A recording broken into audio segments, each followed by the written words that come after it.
Biosynthesis of the fatty acid. Biosynthesis of the fatty acid 3 step process है। Step number 1 में production of acetyl coenzymes A and NADPH। NADPH हमें hexose monophosphate shunt से हासिल होते हैं। Hexose monophosphate shunt से NADPH और हमारे पास 5 कार्बन शुगर्स हासिल होती हैं। कोई हमारे पास ATP हमें हेक्सोज मोनोफॉस्फेट शंट से हासिल नहीं होती और हेक्सोज मोनोफॉस्फेट शंट से जो NADPH हमें प्रोड्यूस होते हैं वो हमारे पास बायोसिंथेसिस ऑफ फैटी एसिड में यूटिलाइज होती हैं। और हमारे पास प्रोडक्शन ऑफ एसिटाइल कोएंजाइम्स, जो एसिटाइल कोएंजाइम्स ए है, ये 3 चीज़ों से प्रोड्यूस होता है, प्रोवेट से, अमाइनो एसिड से और फैटी एसिड से। जब एसिटाइल कोएंजाइम्स ए प्रोवेट कोएंजाइम्स ए प्रोड्यूस हो जाता है तो ये माइटोकॉन्ड्रिया से साइटोसोल में डायरेक्टली नहीं आ सकता, तो इसको हम सिट्रेट में कन्वर्ट करते हैं और सिट्रेट में कन्वर्ट करने के बाद जब साइटोसोल में आ जाता है तो फिर से हम इसको एसिटाइल कोएंजाइम्स ए में कन्वर्ट करते हैं। हमारे पास beta oxidation of fatty acid में क्या था कि हमारे पास जो एसिटाइल फैटी एसिड था, फैटी एसिड डायरेक्टली माइटोकॉन्ड्रिया में साइटोसोल से नहीं जा सकते थे, तो वहां पर हम कार्निटीन ट्रांसपोर्ट सिस्टम यूज करते थे और यहां पर हमारे पास सिट्रेट ट्रांसपोर्ट सिस्टम यूज हो रहा है। तो हमारे पास परवेट से अगर हम एसिटाइल कोएंजाइम्स ए प्रोड्यूस करते हैं तो इसके लिए हमारे पास क्या है, परवेट डिहाइड्रोजिनेज की मदद से हम करते हैं और परवेट डिहाइड्रोजिनेज को एसिटाइल कोएंजाइम्स ए में परवेट को कन्वर्ट करता है और परवेट कार्बोक्सिलेज जो परवेट को ऑक्सैलो एसीटेट में कन्वर्ट करता है। ये दोनों मिलकर एसिटाइल कोएंजाइम्स ए जो हमें परवेट से हासिल हुआ हो या अमीनो एसिड से या फैटी एसिड से और ऑक्सैलो एसीटेट और एसिटाइल कोएंजाइम्स ए आपस में मिलकर क्या बनाते हैं, सिट्रेट। ये सिट्रेट सिंथेस की मदद से होता है। जब सिट्रेट जो माइटोकॉन्ड्रियल मैट्रिक्स से साइटोसोल में आ जाता है तो साइटोसोल में इसकी सिट्रेट लाइज एंजाइम्स की मदद से ऑक्सैलो एसीटेट और एसिटाइल कोएंजाइम्स ए में कन्वर्ट हो जाता है। पहला जो नंबर इंपॉर्टेंट पॉइंट है, नंबर 1, कि एसिटाइल कोएंजाइम्स डायरेक्टली माइटोकॉन्ड्रिया से साइटोसोल में नहीं आ सकता। इसके लिए हमारे पास एसिटाइल कोएंजाइम्स ए को सिट्रेट में कन्वर्ट करते हैं और सिट्रेट फिर आकर साइटोसोल में फिर से स्प्लिट हो जाता है एसिटाइल कोएंजाइम्स ए में और ऑक्सैलो एसीटेट में। ठीक। नंबर 2 जो इंपॉर्टेंट पॉइंट है कि परवेट जो है, परवेट कार्बोक्सिलेज एंजाइम्स ऑक्सैलो एसीटेट में कन्वर्ट करता है और परवेट डिहाइड्रोजिनेज परवेट को एसिटाइल कोएंजाइम्स ए में कन्वर्ट करता है। ये दो एंजाइम्स जो है इनको ये बहुत इंपॉर्टेंट है और इनको याद रखना कि ये परवेट को किस चीज़ में कन्वर्ट करते हैं। ज़्यादातर परवेट कार्बोक्सिलेज एंजाइम्स जो है वो भी बहुत इंपॉर्टेंट है क्योंकि वो ऑक्सैलो एसीटेट में कन्वर्ट करते हैं। और कार्बोक्सिलेज एंजाइम्स की सबसे इंपॉर्टेंट जो हमारे पास प्रॉपर्टी है या खुसूसियत है कि इसको ATP की ज़रूरत नहीं होती और इसको बायोटीन की ज़रूरत नहीं होती और इसको CO2 की फिक्सेशन नहीं करता। जितने भी कार्बोक्सिलेज एंजाइम्स हैं वो ATP यूटिलाइज करते हैं, वो CO2 की फिक्सेशन करते हैं और बायोटीन उनके लिए रिक्वायर होता है। तो ये चीज़ें इसके लिए परवेट कार्बोक्सिलेज के लिए नहीं होती और परवेट कार्बोक्सिलेज परवेट को ऑक्सैलो एसीटेट में कन्वर्ट करता है। तो हमारे पास दूसरा स्टेप जो है फॉर्मेशन ऑफ मेलोनाइल कोएंजाइम ए। तो फॉर्मेशन ऑफ मेलोनाइल कोएंजाइम्स ए जो है एसिटाइल कोएंजाइम्स ए कन्वर्ट होता है मेलोनाइल कोएंजाइम्स ए में। तो ये किसकी मदद से होता है, acetyl coenzymes A carboxylase enzymes की मदद से। वहाँ पर परवेट कार्बोक्सिलेज एंजाइम्स था और यहाँ पर एसिटाइल कोएंजाइम्स ए कार्बोक्सिलेज।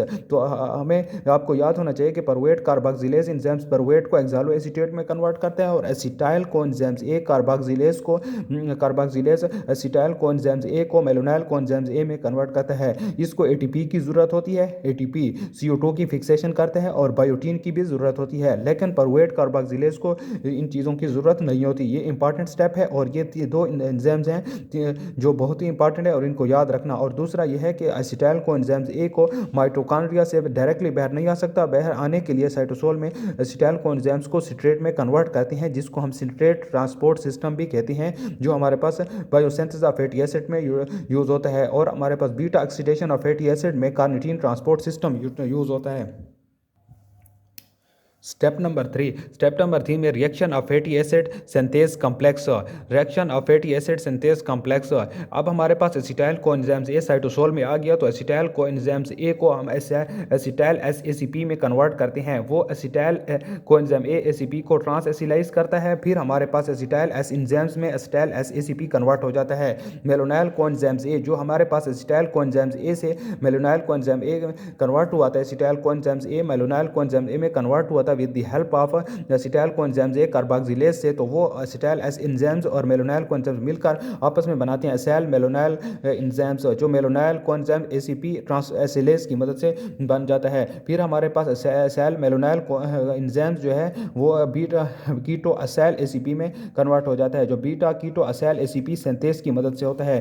फिर हमारे पास क्या होता है, यहाँ पर हमारे पास CO2 एलिमिनेट होता है। यहाँ पर बीटा कीटो असाइल एसीपी से बीटा हाइड्रोक्सी असाइल एसीपी बन जाता है, जो beta keto acyl ACP reductase enzymes की मदद से बनता है। यहाँ पर हमारे पास NADPH यूटिलाइज हुई हैं। फिर हमारे पास beta hydroxy acyl ACP convert होता है trans delta squares enoyl ACP में beta hydroxy acyl ACP dehydratase की मदद से। ठीक हो गया, यहाँ पर H2O की एलिमिनेशन होती है। फिर हमारे पास क्या होता है कि trans delta square enoyl ACP acyl ACP में कन्वर्ट हो जाता है, जो इनोइल एसीपी रिडक्टेज की मदद से, और हमारे पास NADPH यूटिलाइज हुए। फिर हमारे पास acyl ACP acyl S enzymes में और असाइल एस एंजाइम्स पल्मिटेट में कन्वर्ट हो जाता है, जो पल्मिटोल थायोस्टेरेज में थायोस्टेरेज की मदद से ये एंजाइम्स और H2O की फिक्सेशन होती है। ये हमारे पास सबसे इंपॉर्टेंट स्टेप हमारे पास ये था, जहाँ पर beta keto acyl ACP reductase enzymes ने बीटा कीटो असाइल एसीपी को beta hydroxy acyl ACP acyl ACP में कन्वर्ट किया, जिसमें NADPH यूटिलाइज हुआ। और यहाँ पर हमारे पास trans delta square enoyl ACP को असाइल एसीपी में कन्वर्ट किया, जहाँ पर इनोइल एसीपी रिडक्टेज एंजाइम्स की मदद से यहाँ पर NADPH। तो इस पूरे रिएक्शन में NADPH दो यूज़ हुए हैं पूरे एक बार रिएक्शन में। ठीक हो गया, तो अगर ये रिएक्शन 7 बार से कर रिपीट होगा तो 14 NADPH हमारे पास यूज़ होंगे, 14 NADPH यूज़ होंगे। और स्टेप नंबर 2 में हमारे पास एक ATP यूज़ हुआ है। तो एक ATP यानी कि 7 बार अगर साइकिल रिपीट होगा तो एक ATP यूज़ होगा और 7 ATP यूज़ होंगे। अगर 7 बार साइकिल रिपीट होगा तो 7 ATP, और अगर 7 बार साइकिल रिपीट होगा तो 14 NADPH यूटिलाइज होंगे। तो हमारे पास 8 एसिटाइल कोएंजाइम्स ए यूटिलाइज होंगे 7 साइकिल्स में, 7 ATP और 14 NADPH आपके पास यूज़ होंगे, जिसमें 8 कोएंजाइम्स ए प्रोड्यूस होंगे, 7 NADP प्रोड्यूस होंगे, 7 inorganic phosphate plus 6 H2O plus palmitate आपके पास प्रोड्यूस होंगे। आपके पास एक पल्मिटेट प्रोड्यूस होगा। तो ये टोटल रिएक्शन था, जिसमें अब आपके पास 8 एसिटाइल कोएंजाइम्स ए, अगर 7 बार फैटी एसिड का रिएक्शन रिपीट होगा तो 8 एसिटाइल को ए कैसे यूटिलाइज होंगे।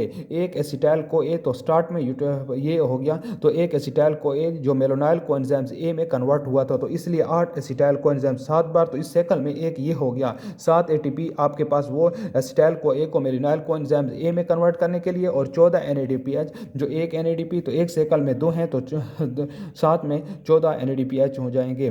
तो इस तरह ये साइकिल कंप्लीट होता है। इस साइकिल में सबसे अहम जो ये जगह है, जो आपके पास बीटा कीटो असाइल एसीपी है, बीटा हाइड्रोक्सी असाइल एसीपी है और trans delta square enoyl ACP है, तो इसको हम यूज़ KHT से याद कर सकते हैं कि KHT जो है हमारे पास पहले के आता है जो बीटा कीटो असाइल एसीपी, फिर आपके पास बीटा हाइड्रोक्सी असाइल एसीपी और फिर trans delta square enoyl ACP. तो ये साइकिल इस तरह कंप्लीट हुआ। ये इतना इंपॉर्टेंट नहीं है, बस इसमें चंद इंपॉर्टेंट पॉइंट्स हैं जो याद रखने के लिए ज़रूरी हैं।